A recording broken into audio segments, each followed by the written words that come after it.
ಗೌರಿಬಿದನೂರು ನಗರದ ಸರ್ಕಾರಿ ಪ್ರಥಮ ದರ್ಜೆ ಕಾಲೇಜಿನಲ್ಲಿ ತಾಲೂಕು ಆಡಳಿತ, ತಾಲೂಕು ಪಂಚಾಯಿತಿ ಮತ್ತು ಶಾಲಾ ಶಿಕ್ಷಣ ಇಲಾಖೆ ವತಿಯಿಂದ ಶಿಕ್ಷಕರ ದಿನಾಚರಣೆಯನ್ನು ಹಮ್ಮಿಕೊಳ್ಳಲಾಗಿತ್ತು.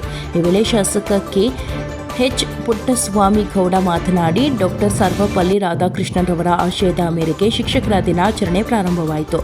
ಶಿಕ್ಷಕರ ಮಹತ್ವ ಅವರಿಗೆ ಅಂದೇ ಅರಿವಾಗಿತ್ತು. ಆದ್ದರಿಂದ ಅವರ ಜನ್ಮ ದಿನಾಚರಣೆಯನ್ನು ಶಿಕ್ಷಕರ ದಿನಾಚರಣೆಯನ್ನಾಗಿ ಆಚರಣೆ ಮಾಡಲು ತಿಳಿಸಿದರು. ಭಾರತ ದೇಶದಲ್ಲಿ ಸಾವಿರಾರು ವರ್ಷಗಳ ಹಿಂದೆಯೇ ಋಷಿಮುನಿಗಳು ಸಹ ಶಿಕ್ಷಣ ಮತ್ತು ಶಿಕ್ಷಕರ ಮಹತ್ವ ತಿಳಿಸಿದರು. ಯಾರು ಎಷ್ಟೇ ಉನ್ನತ ಸ್ಥಾನದಲ್ಲಿದ್ದರೂ ಗುರುಗಳಿಗೆ ಮಾತ್ರ ಅಹಂ ತೋರಿಸುವುದಿಲ್ಲ, ಕೃತಜ್ಞತೆಯನ್ನು ತೋರಿಸುತ್ತಾರೆ. ಮಕ್ಕಳಿಗೆ ನೀಡುವ ಶಿಕ್ಷಣ ಮಕ್ಕಳ ಜೀವನದಲ್ಲಿ ಶಾಶ್ವತವಾಗಿ ಉಳಿಯುತ್ತದೆ. ಯಾವ ವಿದ್ಯಾರ್ಥಿ ಯಾವ ಸ್ಥಾನಕ್ಕೆ ಹೋಗುತ್ತಾನೆ ಎಂದು ಯಾರಿಗೂ ತಿಳಿಯುವುದಿಲ್ಲ. ವಿದ್ಯಾರ್ಥಿಗಳ ಶಕ್ತಿಯನ್ನು ತಿಳಿದು ಅವರನ್ನು ಪ್ರೋತ್ಸಾಹ ಮಾಡಬೇಕು ಹಾಗೂ ಕೆಲಸಕ್ಕೆ ಬಾರದ ಮೂಢನಂಬಿಕೆಗಳನ್ನು ಹೋಗಲಾಡಿಸಿ ವೈಚಾರಿಕ ಪ್ರಜ್ಞೆಯನ್ನು ಬೆಳೆಸಬೇಕು ಹಾಗೂ ಮಕ್ಕಳಿಗೆ ಸಂಸ್ಕಾರ ಕಲಿಸಿಕೊಡಬೇಕು. ಕಳೆದ ಬಾರಿ ತಾಲೂಕಿನಲ್ಲಿ ಬಂದ ಎಸ್ಎಸ್ಎಲ್ಸಿ ಫಲಿತಾಂಶ ಜಿಲ್ಲೆಯಲ್ಲಿಯೇ ಕಡೆಯ ಸ್ಥಾನಕ್ಕೆ ತಂದಿತ್ತು. ಈ ಬಾರಿ ಎಲ್ಲ ಶಿಕ್ಷಕರು ಉತ್ತಮವಾಗಿ ಕೆಲಸ ಮಾಡಬೇಕು ಎಂದರು. ಮುಂದಿನ ಶಿಕ್ಷಕರ ದಿನಾಚರಣೆಯನ್ನು ಗುರುಭವನದಲ್ಲಿ ಮಾಡಲಾಗುವುದು ಎಂದು ಭರವಸೆ ನೀಡಿದರು. ತಾಲೂಕು ಪಂಚಾಯಿತಿ ಕಾರ್ಯನಿರ್ವಾಹಕ ಅಧಿಕಾರಿ ಜಿಕೆ ಹೊನ್ನಯ್ಯ ಮಾತನಾಡಿ, ಜೀವನದ ಪ್ರತಿ ಹಂತದಲ್ಲೂ ಬೆಳವಣಿಗೆಗೆ ಕಾರಣವಾಗುವ ಪ್ರತಿಯೊಬ್ಬರೂ ಶಿಕ್ಷಕರೇ. ವಿದ್ಯಾರ್ಥಿಗಳನ್ನು ಸಮಾಜದಲ್ಲಿ ಉನ್ನತ ಸ್ಥಾನದಲ್ಲಿ ಬೆಳೆಸಬೇಕೆಂದರೆ ಶಿಕ್ಷಕರು ಸಹ ವಿದ್ಯಾರ್ಥಿಗಳಂತೆ ಪ್ರತಿದಿನ ಕಲಿಯುತ್ತಲೇ ಇರಬೇಕು. ಆಗಲೇ ವಿದ್ಯಾರ್ಥಿಗಳಿಗೆ ಹೊಸತನ ಕಲಿಸಬಹುದು. ಇದರಿಂದ ಉತ್ತಮ ಸಮಾಜವನ್ನು ಕಟ್ಟಲು ಸಾಧ್ಯವಾಗುತ್ತದೆ. ತಾಲೂಕು ಸರ್ಕಾರಿ ನೌಕರರ ಸಂಘದ ಅಧ್ಯಕ್ಷ ಎನ್ಆರ್ ಮಂಜುನಾಥ್ ಮಾತನಾಡಿ, ಶಿಕ್ಷಕ ವೃತ್ತಿಗೆ ತನ್ನದೇ ಆದ ಗೌರವವಿದೆ. ಆದರೆ ಕೆಲವರು ಸುಮ್ಮನೆ ದೂರುತ್ತಿದ್ದಾರೆ ಹಾಗೂ ಇಲ್ಲ ಸಲ್ಲದ ಆರೋಪಗಳನ್ನು ಮಾಡುತ್ತಿದ್ದಾರೆ ಎಂದು ಹೇಳಿದರು. ಪ್ರಧಾನ ಭಾಷಣಕಾರರಾದ ಆರ್ಎಲ್ ಜಾಲಪ್ಪ, ಕಾಲೇಜಿನ ಪ್ರಾಧ್ಯಾಪಕ ಸುನೀಲ್ ಕುಮಾರ್ ಮಾತನಾಡಿ, ಕತ್ತಲಿನಿಂದ ಬೆಳಕಿನೆಡೆಗೆ ಕರೆದೊಯ್ಯುವ ಶಿಕ್ಷಕರ ವೃತ್ತಿ ತಪಸ್ಸು ಮಾಡಿದವರಿಗೆ ಮಾತ್ರ ಸಿಗುತ್ತದೆ. ಶಿಕ್ಷಕರು ನಿವೃತ್ತರಾದರೂ ಸಹ ಮಾಜಿ ಶಿಕ್ಷಕರಾಗಿರುವುದಿಲ್ಲ. ಅವರ ಸೇವೆ ಸಮಾಜಕ್ಕೆ ಅನಿವಾರ್ಯ. ಶಾಲೆಯಲ್ಲಿ ಮಕ್ಕಳು ಶಿಕ್ಷಕರನ್ನೇ ಅನುಕರಣೆ ಮಾಡುವುದರಿಂದ ಶಿಕ್ಷಕರು ಮಕ್ಕಳ ಸಮಾಜದಲ್ಲಿ ಉನ್ನತ ಮಟ್ಟಕ್ಕೆ ಬೆಳೆಯುವಂತೆ ಪ್ರೋತ್ಸಾಹ ಮಾಡಬೇಕು ಹಾಗೂ ಮಕ್ಕಳಿಗೆ ಕಷ್ಟ ಸುಖಗಳ ಬಗ್ಗೆ ಅರಿವು ಮೂಡಿಸಬೇಕು ಎಂದು ಹೇಳಿದರು. ಉತ್ತಮ ಶಿಕ್ಷಕರನ್ನು ಮತ್ತು ನಿವೃತ್ತ ಶಿಕ್ಷಕರನ್ನು ಸನ್ಮಾನಿಸಲಾಯಿತು. ಇದೇ ಸಂದರ್ಭದಲ್ಲಿ ತಹಶೀಲ್ದಾರ್ ಅರವಿಂದ್ ಕೆಎಂ, ನಗರಸಭೆ ಪೌರಾಯುಕ್ತ ರಮೇಶ್, ಬಿಇಒ ಗಂಗಾರೆಡ್ಡಿ, ಕಸಪ ಅಧ್ಯಕ್ಷ ಜನಾರ್ದನ್ ಮೂರ್ತಿ, ಪ್ರಾಂಶುಪಾಲ ಮಂಜುನಾಥ್, ನಗರಸಭೆ ಸದಸ್ಯ ಜಯರಾಮ್, ರೆಡ್ಡಪ್ಪ, ಪ್ರವೀಣ್, ಬಾಲಪ್ಪ, ಮಂಜುನಾಥ್, ಶಿಲ್ಪಾ, ಗಿರಿಧರ್, ಸಂಜೀವರಾಯಪ್ಪ, ಶಿವಶಂಕರ್, ಎನ್ಕೆ ಪ್ರಸಾದ್, ಅಮರೇಶ್, ಜಯಮ್ಮ, ಅವಲಪ್ಪ, ಕದಿರಪ್ಪ, ರವಿಕುಮಾರ್, ಉಮೇಶ್, ಗೋಪಾಲ್, ಸುವರ್ಣ ಸೇರಿದಂತೆ ಮುಂತಾದವರು ಭಾಗವಹಿಸಿದರು.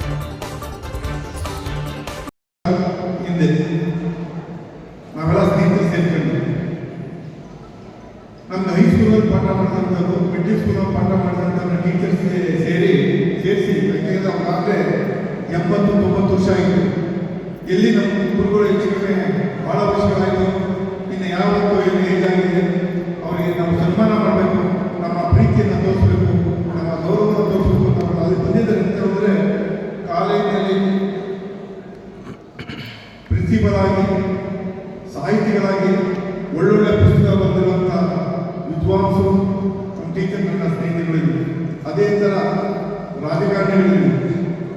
ಅದೇ ಥರ ಒಳ್ಳೆ ತತ್ವಶಾಸ್ತ್ರದಲ್ಲಿ ಓದಿದಂಥವರು, ಮೆಡಿಕಲ್ನಲ್ಲಿ ಓದಿದಂಥವರು ಎಲ್ಲ ಸೇರಿ ಸುಮಾರು 20 ಜನ ಸ್ಟೂಡೆಂಟ್ಸು ಗುರು ವಂದನೆಯನ್ನು ಸಲ್ಲಿಸ್ತಾರೆ.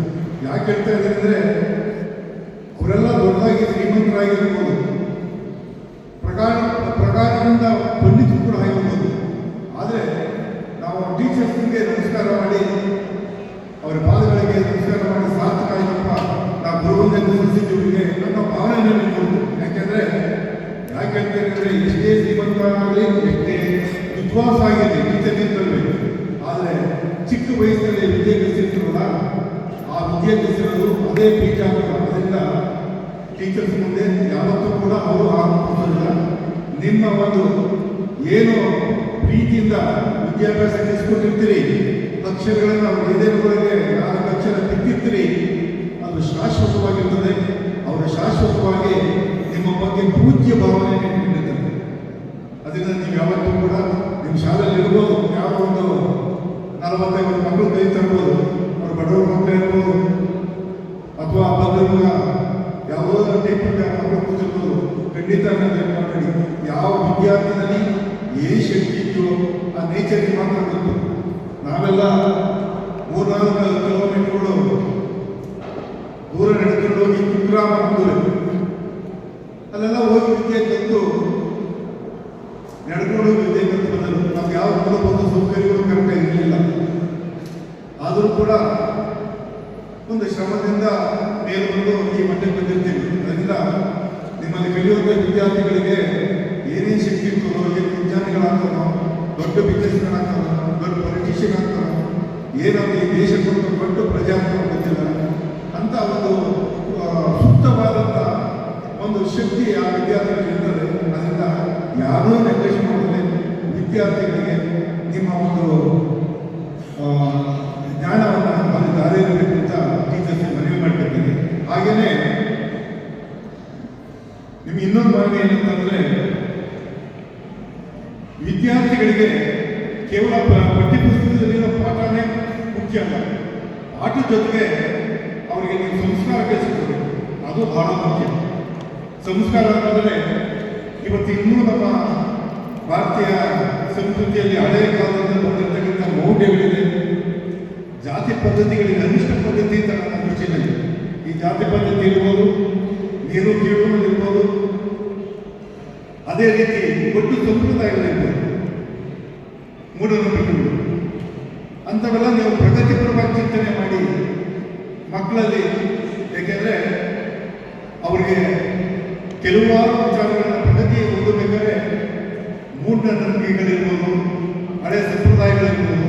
ಹಳೆ ಸಂಪ್ರದಾಯ ಅಂತಂದರೆ ಕೆಸರು ಬರುವಂಥ ಒಂದು ಸಂಪ್ರದಾಯಗಳಿರ್ತವೆ. ಅಂಥವೆಲ್ಲ ಮಕ್ಕಳಲ್ಲಿ ಹೋಗಲಾಡಿಸಿ ಪ್ರಗತಿಪರವಾಗಿ ಚಿಂತನೆ ಮಾಡುವಂಥ ವೈಜ್ಞಾನಿಕವಾಗಿ ಚಿಂತನೆ ಮಾಡುವಂಥ ಒಂದು ಮನೋಭಾವವನ್ನು ಮಕ್ಕಳಲ್ಲಿ ಬೆಳೆಸಬೇಕು.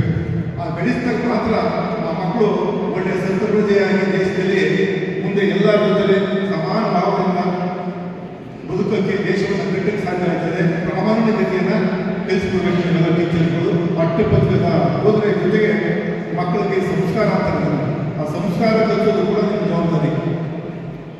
ಅದರಿಂದ ತಂದೆ ತಾಯಿಗಳು ಏನು ಮಾಡ್ತಾರೆ ಮಕ್ಕಳಿಗೆ, ಅವ್ರು ಯಾವ ರೀತಿಯಲ್ಲಿ ನಾನು ಹಾಕ್ತನೋ ಹುಡ್ತನೋ ಪರವಾಗಿಲ್ಲ, ಆಗದೂ ಪರವಾಗಿಲ್ಲ, ನಾನು ಎತ್ತಿದ್ದೀನಿ ಹೋಗ್ತಿದ್ದೀನಿ, ಇವರು ಮುಂದೆ ಸಮಾಜಕ್ಕೆ ಕಂಟಕರಾಗದರೆ ಸಮಾಜದ ಉತ್ತಮವಾದಂಥ ಪ್ರಜೆ ಬದುಕಲಿಂದ ತಂದೆ ತಾಯಿಗಳು ಅವನಿಗೆ ಶಾಲೆ ಕಲಿಸ್ತಾರೆ. ಅದೇ ಥರ ನೀವು ಕೂಡ ಅಷ್ಟೇ. ನಮ್ಮ ವಿದ್ಯಾರ್ಥಿಗಳು ಮುಂದೆ ಸಮಾಜ ಕಂಟಕರಾಗದರೆ ಉತ್ತಮ ವಿದ್ಯಾರ್ಥಿಯಾಗಿ ಬೆಳೀಲಿ, ಮುಂದೆ ಸತ್ಪ್ರಜೆ ಆಗಲಿ, ಈ ಒಂದು ದೇಶವನ್ನು ಕಟ್ಟಲಿ ಅನ್ನೋ ಮನೋಭಾವದಿಂದ ನೀವು ಮಕ್ಕಳಿಗೆ ವಿದ್ಯಾಭ್ಯಾಸ ಕಲಿಸಬೇಕಾಗಿದೆ. ಪ್ರಸ್ತುತ ಬಗ್ಗೆ ಒಂದು 10 ನಿಮಿಷ ಮಾತಾಡ್ತೀನಿ. ನಾವು ಇಂಗ್ಲೀಷಲ್ಲಿ ಟೀಚರ್ ಅಂತ ಹೇಳ್ತೀವಿ, ಬಟ್ ಕನ್ನಡದಲ್ಲಿ ಶಿಕ್ಷಕ ಅಂದ ತಕ್ಷಣ ಹಂಗಂದ್ರೆ ನಾವು ಶಿಕ್ಷೆ ಕೊಡೋರ ಅಂತ. Is it you are punishing the students or whoever in front of us? ಆ ಥರನ ಖಂಡಿತ ಅಲ್ಲ. ಶಿಕ್ಷಕ ಅಂತಂದರೆ ಶಿಕ್ಷಣವನ್ನು ನೀಡ್ತಕ್ಕಂಥವನು ಅಂತ ನನ್ನ ಭಾವನೆ. ಆದರೆ ಶಿಕ್ಷಣವನ್ನು ನೀಡೋಂಥವ್ರು ಪ್ರತಿಯೊಬ್ಬರೂ ಸಹ ಶಿಕ್ಷಕರಾಗ್ತಾರೆ. ಈ ಕ್ಲಾಸ್ ರೂಮಲ್ಲಿ ಪಾಠ ಮಾಡೋರಷ್ಟೇ ಶಿಕ್ಷಕರ ಖಂಡಿತ ಇಲ್ಲ. ನನ್ನ ಜೀವನದ ಪ್ರತಿಯೊಂದು ಹಂತದಲ್ಲೂ ಯಾರ್ಯಾರು ನನ್ನ ಬೆಳವಣಿಗೆ ಕಾರಣರಾಗ್ತಾರೆ ಅವರೆಲ್ಲರೂ ಸಹ ಶಿಕ್ಷಕರಾಗ್ತಾರೆ. ನಾವೆಲ್ಲರಿಗೂ ಗೊತ್ತಿದೆ, ನಮಗೆ ಮನೆಯ ಮೊದಲ ಪಾಠಶಾಲೆ, ಅಮ್ಮನೇ ಮೊದಲ ಗುರು ಅಂತ. ಮೋಸ್ಟ್ಲಿ ತಾಯಿಗಿರೋ ಅಷ್ಟು ಗೌರವ, ತಾಯಿಗಿರೋ ಅಷ್ಟು ರೆಸ್ಪೆಕ್ಟ್ ಮೋಸ್ಟ್ಲಿ ಎಲ್ಲೂ ಸಾಧ್ಯನೇ ಇಲ್ಲ. ಅದಕ್ಕೆ ತಾಯಿ ಏನು ಶಿಕ್ಷಣ ಕೊಡ್ತಾರೆ ಅದು ಇಂದಿನ ಸಮಾಜವನ್ನು ರೂಪಿಸುತ್ತೆ ಅಂತ ಮಾಡ್ತಾ ನಾವು ತಿಳ್ಕೊಂಡಿದ್ವಿ. ಸರ್ವೇಪಲ್ಲಿ ರಾಧಾಕೃಷ್ಣನ್ ಅವರು ಸಾಮಾನ್ಯ ಶಿಕ್ಷಕರಾಗಿ ನಮ್ಮ ಭಾರತದ ಒಂದು ಉನ್ನತ ಸ್ಥಾನ ಆಗಿರ್ತಕ್ಕಂಥ ರಾಷ್ಟ್ರಪತಿ ಒಂದು ಹುದ್ದೆಯನ್ನು ಅಲಂಕರಿಸಿದರು. ನಾನು ಶಿಕ್ಷಕರಾಗಿ ಸೇವೆ ಮಾಡಿದ್ದೀನಿ, ಅದಕ್ಕಾಗಿ ನನ್ನ ಒಂದು ಹುಟ್ಟಿದ ಹಬ್ಬ ನನಗಲ್ಲ, ನಮ್ಮ ಒಂದು ಶಿಕ್ಷಕ ಸಮುದಾಯಕ್ಕೆ ಸೀಮಿತ ಅಂತೇಳಿ ಅದನ್ನು ಮಾಡಿದ ಕಾರಣ ಪ್ರತಿ ವರ್ಷ ಏನು ಸೆಪ್ಟೆಂಬರ್ 5ನೇ ತಾರೀಕು ಈ ಒಂದು ಶಿಕ್ಷಕರ ದಿನಾಚರಣೆಯ ಕಾರ್ಯಕ್ರಮವನ್ನು ನಾವು ಅದ್ದೂರಿಯಾಗಿ ಮತ್ತು ಅರ್ಥಪೂರ್ಣವಾಗಿ ಮಾಡ್ಕೊಂಡು ಬರ್ತೀವಿ. ಅದು ಜಿಲ್ಲೆಗೆ ಮಾತ್ರ ಅಲ್ಲ, ನಿಮ್ಮ ಟೀಚರ್ಸ್ಗೂ ಕೂಡ ಅವಮಾನಕರವಾಗ್ತದೆ. ತಾಲೂಕಿಗೆ ಮಾತ್ರ ಅಲ್ಲ, ನಿಮ್ಮ ಟೀಚರ್ಸ್ಗೂ ಕೂಡ ಅವಮಾನ ಆಗ್ತದೆ. ಯಾಕೆಂದರೆ ಎಲ್ಲರಿಗಿಂತ ನಿಮಗೆ ಕಡಿಮೆ ಬಂದರೆ ಏನಪ್ಪ ಈ ಟೀಚರ್ಸು ಸರಿಯಾಗಿ ಪಾಠ ಮಾಡಲಿಲ್ಲ ನಾವು ಈ ತಾಲೂಕಿನಲ್ಲಿ, ಇಲ್ಲಿರೋ ಅಧಿಕಾರಿಗಳಿಗೆ ಕೆಟ್ಟ ಹೆಸರು ಬರ್ತದೆ. ನಿಮ್ಮ ಟೀಚರ್ಸ್ಗೂ ಆಗ್ತದೆ. ಅದನ್ನು ದಯಮಾಡಿ ನಿಮ್ಮ ಮಕ್ಕಳು ಅನ್ನೋ ಭಾವನೆ ಇರಲಿ. ನಿಮ್ಮ ಮಕ್ಕಳ ಬಗ್ಗೆ ಎಷ್ಟು ಕಾಳಜಿ ತೆಗಿತೀರೋ ಅದನ್ನು ಅರ್ಧ ಭಾಗ ತಗೊಂಡ್ರು ಸಾಕು. ಮಕ್ಕಳುಗಳು ಭಾಳಷ್ಟು ವಿದ್ಯಾವಂತರಾಗಿ ಒಳ್ಳೆಯ ರಿಸಲ್ಟ್ನಲ್ಲಿ ಪಾಸ್ ಮಾಡಿ ಮುಂದಿನ ಭವಿಷ್ಯವನ್ನು ರೂಪಿಸ್ಕೊತಾರೆ. ದಯಮಾಡಿ ನಿಮ್ಮ ಮಕ್ಕಳ ದೃಷ್ಟಿಯಿಂದಲೇ ಬರುವಂಥ ಎಲ್ಲ ಮಕ್ಕಳು ಕೂಡ ಭಾವನೆ ಮಾಡಿಕೊಂಡು ಚೆನ್ನಾಗಿ ಮಕ್ಕಳಿಗೆ ಬೋಧನೆ ಮಾಡಿ ನಮ್ಮ ತಾಲೂಕಿನಲ್ಲಿ ಇಡೀ ಜಿಲ್ಲೆಯಲ್ಲೇ ಅತ್ಯುತ್ತಮವಾದಂಥ ರಿಸಲ್ಟ್ಗಳಿಗೆ ನೀವು ನೋಡ್ಕೊಳ್ಳಿ ಅನ್ನೋ ಮಾತನ್ನ ಹೇಳ್ತಾ ಎಲ್ಲರಿಗೂ ಮತ್ತೊಮ್ಮೆ ಶಿಕ್ಷಕರ ದಿನಾಚರಣೆಯ ಶುಭಾಶಯಗಳನ್ನು ಹೇಳಿ ನನ್ನ ಮಾತು ಮುಗಿಸ್ತೀನಿ. ಎಲ್ಲರಿಗೂ ನಮಸ್ಕಾರ. ಬಂದಿರೋ ಪತ್ರಕರ್ತರಿಗೂ ಕೂಡ ಸ್ವಾಗತವನ್ನು ಕೊಡ್ತೀನಿ. ಎಲ್ಲರೂ